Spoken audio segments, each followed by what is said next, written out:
Hi, welcome to Personal Finance and Coffee Podcast. I'm your host, Gabriella, and we're going to talk all about finances because each and every one of us is the CEO of our money. No more waiting for someone else to figure it out.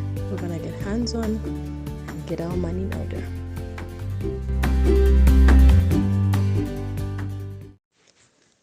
Hi, welcome to Personal Finance and Coffee Podcast. I'm your host, Gabriella, and today we are talking about the grocery budget. This is a topic that I'm very interested in. I keep asking myself, how can I make this easier? How can I have a system? Because, man, deciding what you're going to eat every day, getting in the house and you're like, toilet paper is done, toothpaste is done. And it's like you're walking around, you're like, what did I forget this time? And you get home and you're like, oh, the kids' vaccine is done. So finding a way to simplify this process, because groceries have to be bought in the house. These things have to be bought. And then you're there and you're making calls. You're like, I forgot this. Could you come with this? So this is a topic that is close at heart to me. And I've tried different versions of trying to get this in order. The first time I used to, on the go, you wake up in the morning, hey, Teoli Manda, there's no charcoal, there's no sugar, what? Sometimes you leave money behind, they buy. The day goes, day by day, what is needed. You're in town, you pass by the shops, pass by supermarket before you go home, and you take the items home. So on a day-to-day basis. And usually, during that time, I would feel like, man, I'm just so tired. I can't just sit and, go through the whole process. Then, that is how I used to do it initially. Then there's a time I think I got a lump sum of money. I was like, man, I'm just going to do this once and I'm done. So I bought my 25 kgs of rice. I bought posho. I bought sugar. I bought omo. I even bought my omo in a sack. They sell omo in sacks. Like if you have a bucket that is airtight, you just buy the omo in a sack and pour in the bucket. I was that intense. I did like a huge shopping spree. When I had that lump sum, I was like, okay, now I'm going to chill. So for like 3-4 months, I didn't have a lot of pressures. Now, this is where the catch came in. After those items got done, I didn't have a bulk amount again. I can't even explain it, because the money that I would have been spending, ideally I should have saved it, but somehow it just went, because suddenly you're not spending on the day to day because they're there, the rice, the portion. So I found myself increasing, like suddenly I'm buying more of like things I don't usually buy. Like you find like you're buying more sausages and you're buying more of Weetabix and cereals and things like that, because now there's more room in the budget. So that is what happened to the second type that I tried out. Now the third type is what I'm doing now. Let's see how long it lasts. But anyway, the third thing I'm doing right now is I sat down one day, I said, let me give this a try. I made a list of the things that I buy on a monthly basis. One list. And I put estimates of quantities. So if it's washing soap, I use 3 bars. If it's omo, the number of kgs. So I categorized them into items I can buy once a month, and then items that are on a weekly basis. So for the monthly, I have the kind of Vaseline, toothpaste, toilet paper. I have the beans, the peas, those dry ratios, the G-nuts, the salt, the matchboxes, Vaseline, toothpaste for the kids, our toothpaste, things like that, sugar, anyway, things like that, the day-to-day basics. So somehow I just moved around the house and I made that one list. And because I like journaling, so I put it in my notebook, I page numbered it, so I keep referring to it. But if you're not the kind who likes that, just write on a piece of paper and take a photo of that paper and send yourself a WhatsApp. Because at least you can always go back to your WhatsApp and check on that list at the beginning of every month. And somehow you keep adjusting it, because when I made that list, I went to buy the things. After buying the things, I noticed that the prices keep changing. Sometimes I'd spend a little less, sometimes I'd spend some more, depending on the prices. And then I also noticed for some things, they keep on You find that some items that I thought would last long, they got done towards the end of the month. So I kept adjusting the quantities as well. So that is the monthly side. So for the weekly side, I have my weekly items: the milk, bread, tomatoes, onions. Okay, onions you can actually buy monthly, but at the moment I do weekly. Onions, you have your greens, you have your, fruits. So for that, I have a set weekly. Now, it removes, personally, it takes the thinking out for me. It creates the baseline minimum of, like, if the money is not a lot, this is the minimum. If, for example, along the way I find myself with extra money, it's okay, I'll buy the other things that I don't usually buy, but at least I know that on a weekly basis, this is how much I need for the this is how much I need for the weekly items each week. It takes out the decision making. So do the same thing. I take a photo and send yourself WhatsApp. For me, it's in my notebook. I put the page number in my reference page. I have an index at the beginning of the notebook.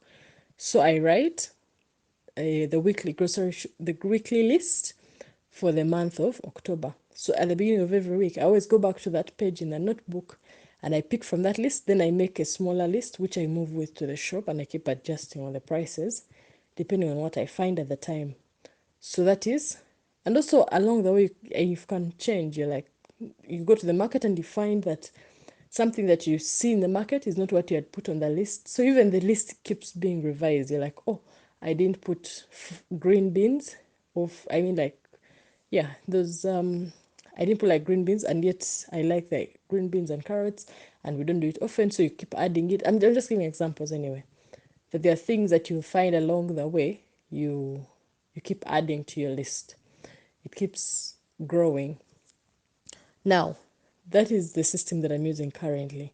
The idea that I have is that if, for example, I use 3 bars of soap, if I use 3 bars of soap in a month, for example, if my budget can allow and I buy 4 bars of soap, and each month I consistently buy 4 bars of soap, at one point, can I have, like, as if enough, like I can skip a month without buying soap and I use that money to buy something else? And I'm just playing around with the idea. It may be these are simple things, but at the moment, this is what is going through my mind. Probably at one point, this will be irrelevant for me. I'll just do those things. You go to the supermarket and pick. But this is where I'm at right now. So I'm just sharing the systems that I'm going through. I hope if you pick something, I'll really be glad. But yeah, that's what I'm doing. Now, when I was preparing for this podcast, I also came to learn a few things that we're talking about in this process of mastering your grocery budget. And one of the things that they talked about is that start by tracking your number. I've talked about this in making a budget. When you before you start saying, okay, I'm going to spend this much, do you know how much you spend as of today? Do you know how much you spend in a month? Or you're like, I think this much. I would think that the first step is to start writing down what you're spending in the home, from food to non-food items, but anything that you use at home. Write down and see how much that is, like how much has gone out, and see how you feel about that total.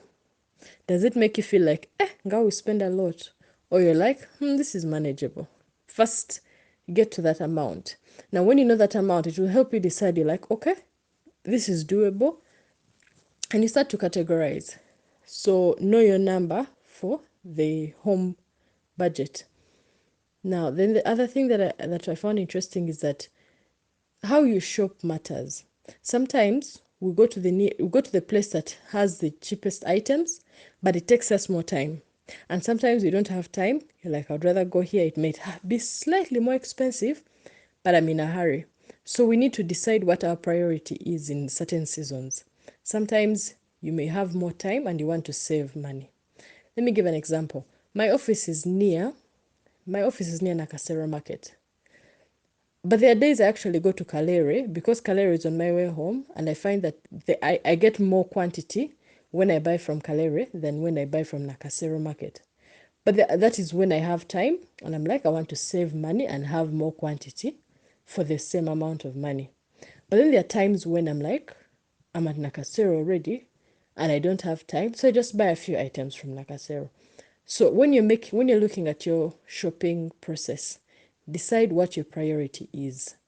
If this week your priority is time, it's okay. Give yourself a grace, buy from the nearest place, and just be aware. Just be aware of the decision you're making. And there's no specific amount of money so that in a house of maybe two adults and four children of this age, ideally this is how much you should spend every month. There is no figure like that because every household has different items. And they're like, when you think about food at home, food is an essential, but there's scales to the budget. Someone who buys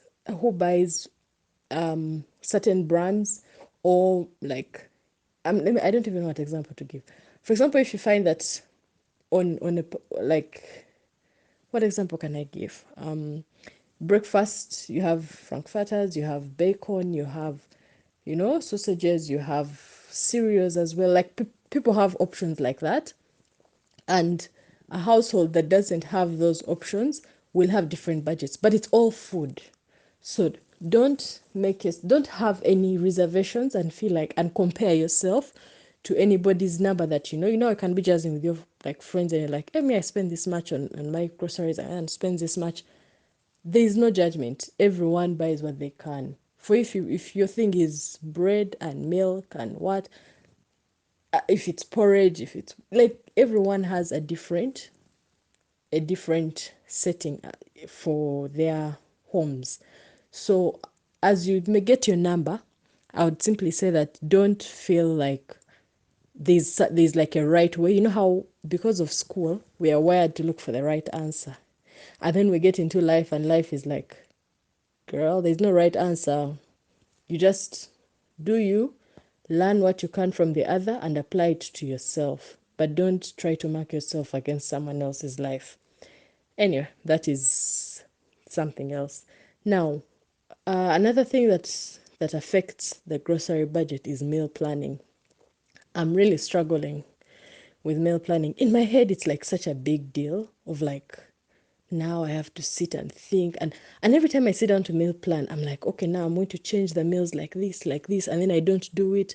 And then sometimes my meal plan doesn't tally with my shopping list.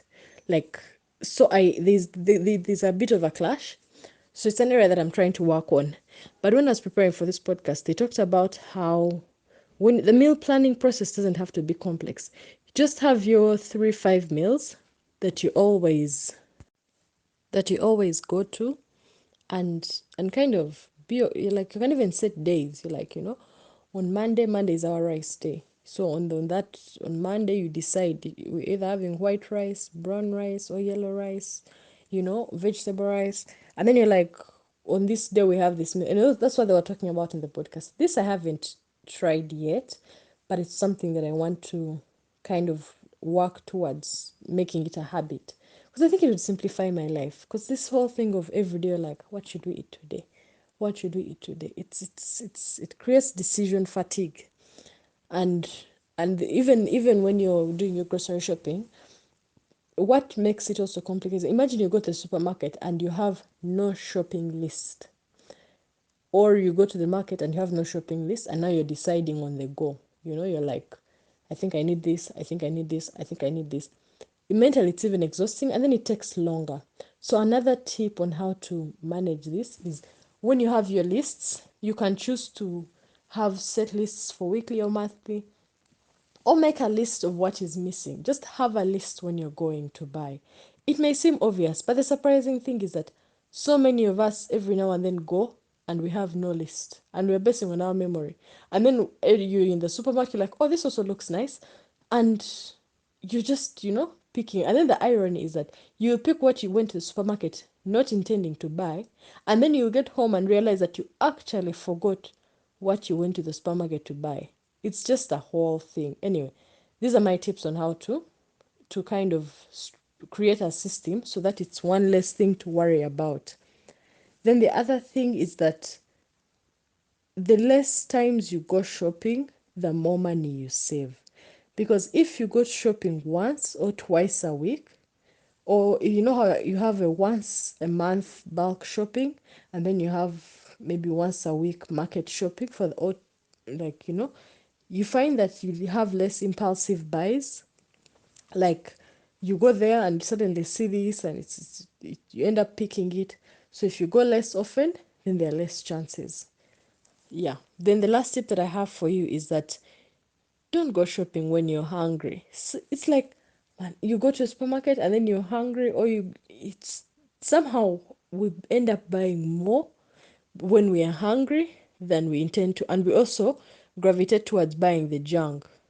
Like, because you're on the go, so you buy fast foods. If you had planned for them in your budget, it's okay. But if it wasn't your intention, just make sure you eat your food properly before you go shopping. Now, another thing, making categories. The way you decide to track your expenses for the home should be according to what makes sense for you, because there are different ways of doing it. Some people have the food and the home items tracked together, like you have a total amount for the home, food and non-food items, which is what I used to do. It's only recently, this month actually, that I'm trying to experiment now.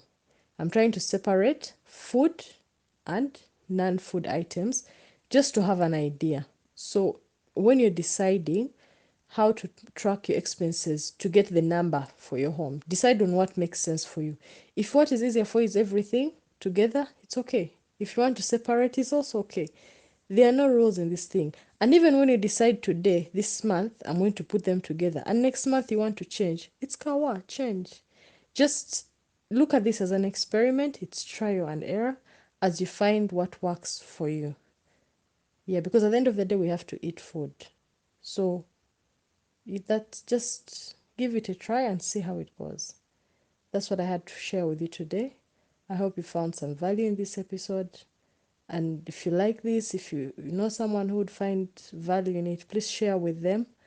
You can subscribe to the podcast, leave a review. Have a nice day.